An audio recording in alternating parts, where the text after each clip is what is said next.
Aujourd'hui, on se retrouve pour une vidéo où je vais te montrer mes 5 livres préférés. Livres préférés. Livres préférés.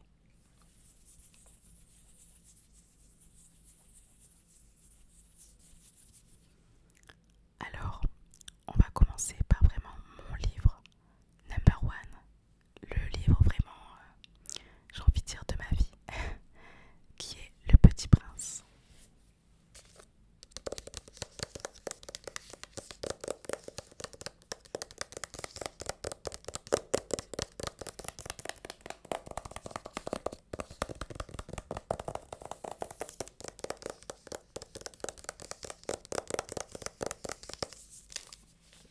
Toutes les personnes qui me connaissent savent que c'est vraiment mon livre préféré, à tel point que j'ai plusieurs éditions en fait du Petit Prince.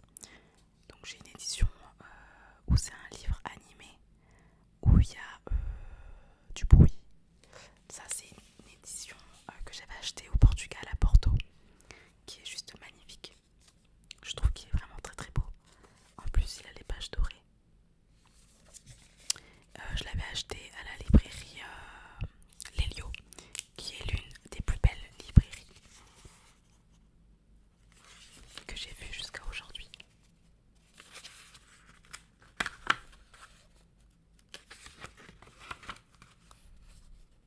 J'adore.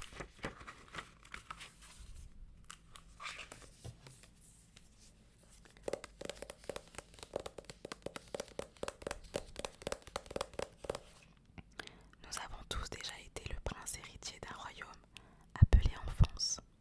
Enfance. Enfance. Ce prince est ici le roi d'un troupeau, d'un seul mouton, que le pilote s'est vu invité à dessiner après un atterrissage forcé dans le désert du Sahara.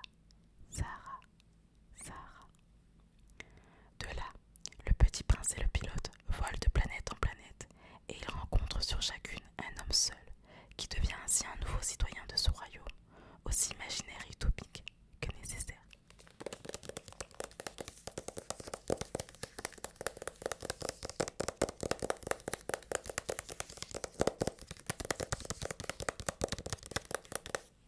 J'aime tellement ce livre que j'ai même des amis quand ils voient une édition ou qui le voient dans une boutique qui me le prennent. J'ai une amie qui m'avait offert la BD Le Petit Prince parce qu'elle avait retrouvé dans ses vieilles affaires. Enfin, vraiment trop adorable.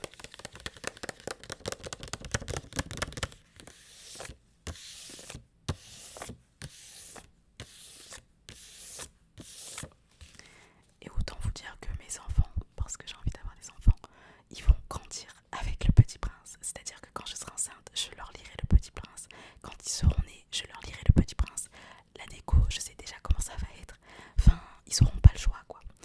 Je suis un mix entre Le Petit Prince, Dragon Ball Z et Harry Potter. C'est un peu space tout mélangé, mais voilà.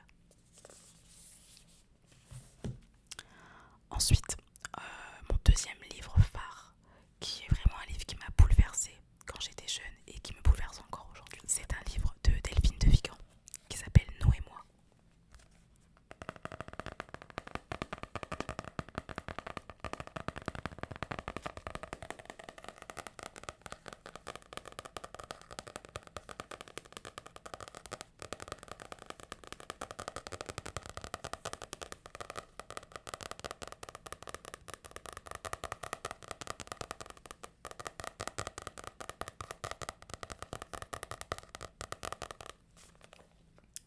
C'est vraiment un livre qui vous touche vraiment au plus profond de vous-même. En tout cas, moi, c'est comme ça que je l'ai ressenti. Euh, En fait, quand j'ai lu le livre, j'étais plus vieille que l'adolescente qu'il y a dans le livre. Et en fait, j'ai trouvé ça dingue qu'une auteure puisse arriver à faire en sorte qu'un personnage bien plus petit que nous apprenne en fait tellement de choses qui sont sous nos yeux et qu'on ne voit même pas.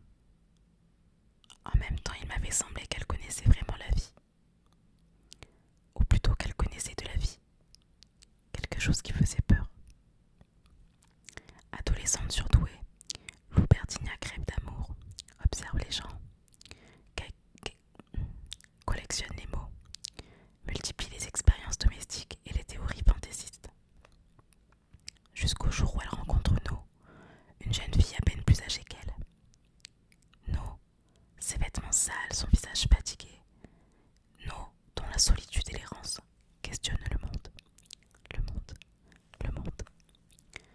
Pour la sauver, Lou se lance alors dans une expérience de grande envergure menée contre le destin. Mais nul n'est à l'abri.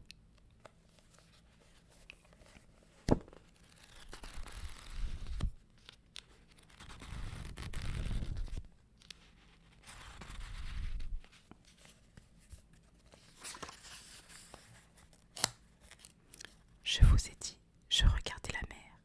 J'étais caché dans les rochers et je regardais la mer.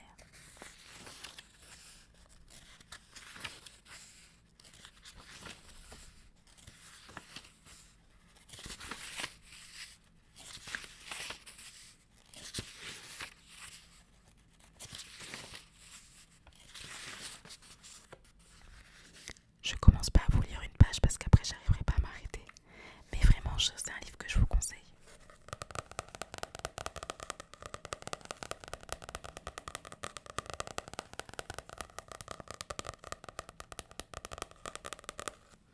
Ils en ont aussi fait un film, ils l'ont adapté en film. Bon, comme la grande majorité du temps, le film est décevant comparé au livre. Je vous conseille plus de lire le livre que de regarder le film. Après, le film se regarde, mais c'est pas trop ça.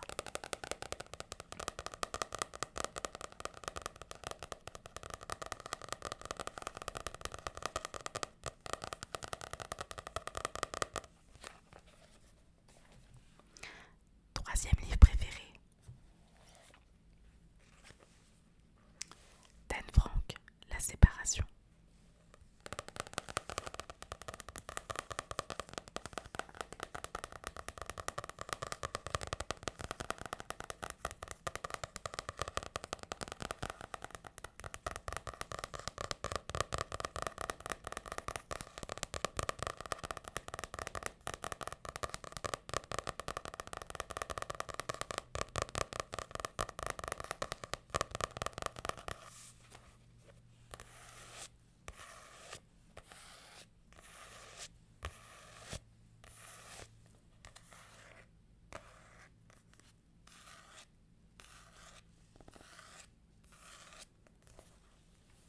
Alors, ce livre, je l'ai tellement adoré qu'en fait, je l'ai acheté 2 fois dans une édition différente. Donc là, c'est la deuxième édition.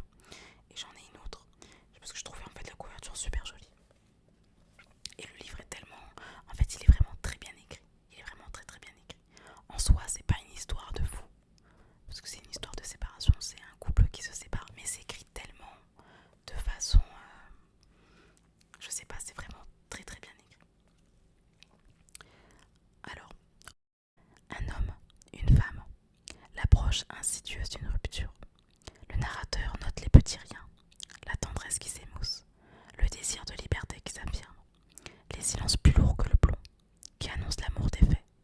Elle est tombée amoureuse d'un autre, mais le vrai coupable s'appelle le temps qui passe, et la séparation devient une issue aussi fatale que désirée.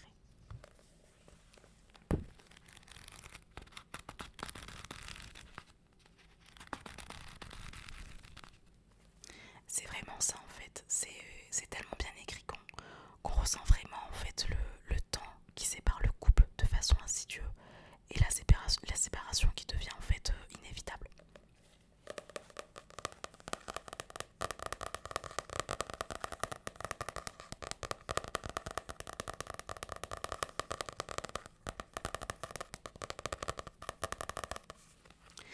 Alors, c'est un livre que je recommande vivement à lire. Par contre, c'est pas un livre d'été. Après, ça dépend.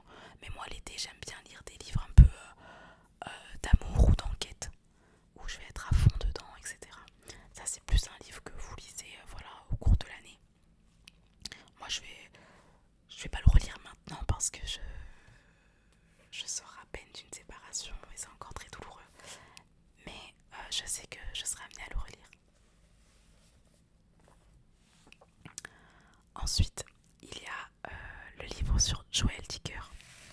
Je pense que si vous êtes pas mal dans les livres, vous avez dû en entendre parler parce qu'il est de plus en plus connu. La vérité sur l'affaire Harry Kéber.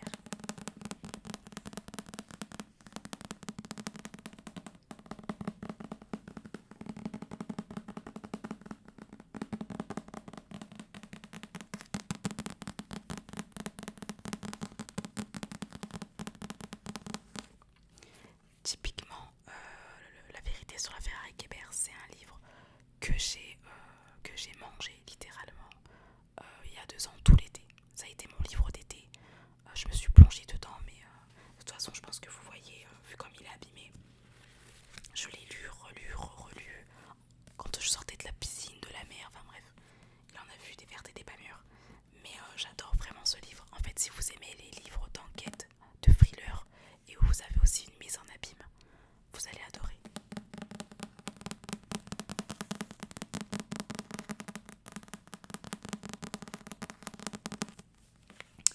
Alors, je vous lirai pas de résumé, mais je vous lirai un livre que Joël Dicker a écrit et qui résume exactement ce que je pense de ce livre.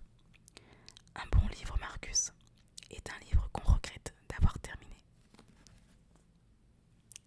Ça veut tout dire. Et d'ailleurs, ils ont adapté ce livre en série avec l'acteur du Docteur Mamour dans Grey's Anatomy.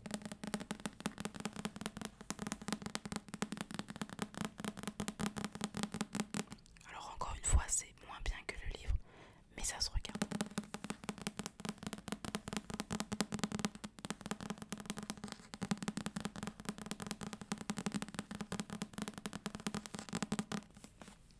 Allez, pour le plaisir, je vais vous lire la première page.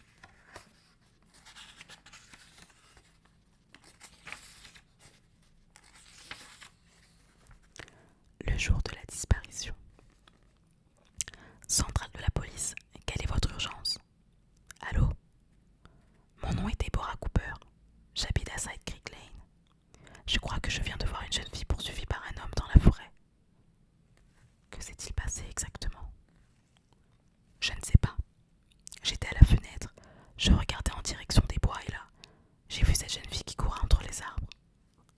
Il y avait un homme derrière elle. Je crois qu'elle essayait de lui échapper. Où sont-ils à présent? Je ne les vois plus.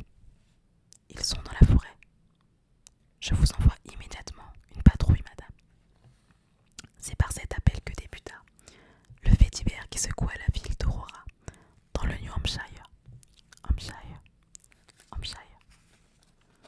Ce jour-là, Nola Kellergan, 15 ans, une jeune fille de la région, disparue.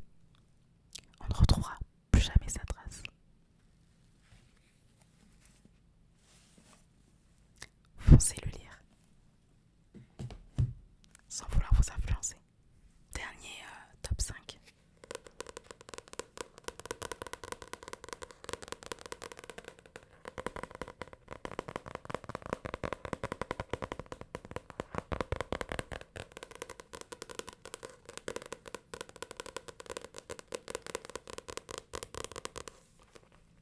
Je sais pas si vous connaissez Leila Slimani, mais elle écrit vraiment des livres géniaux.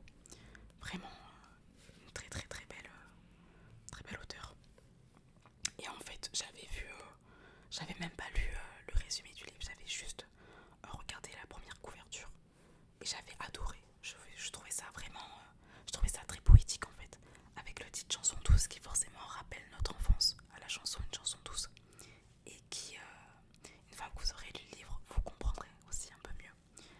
Et cette photo, je trouvais ça vraiment très très poétique et très joli. Et c'est comme ça que je l'ai acheté. Et j'ai bien fait.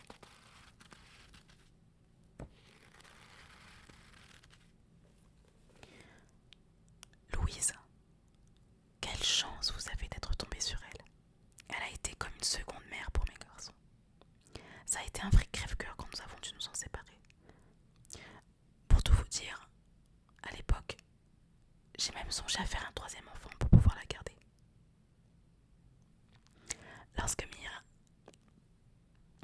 Lorsque Myriam décide, malgré les réticences de son mari, de reprendre son activité au sein d'un cabinet d'avocats, le couple se met à la recherche d'une nounou.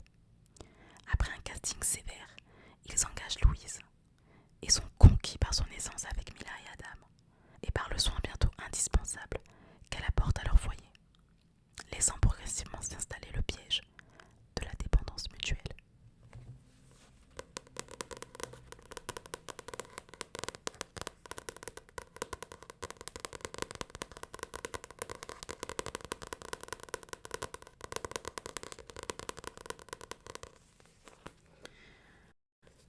ce livre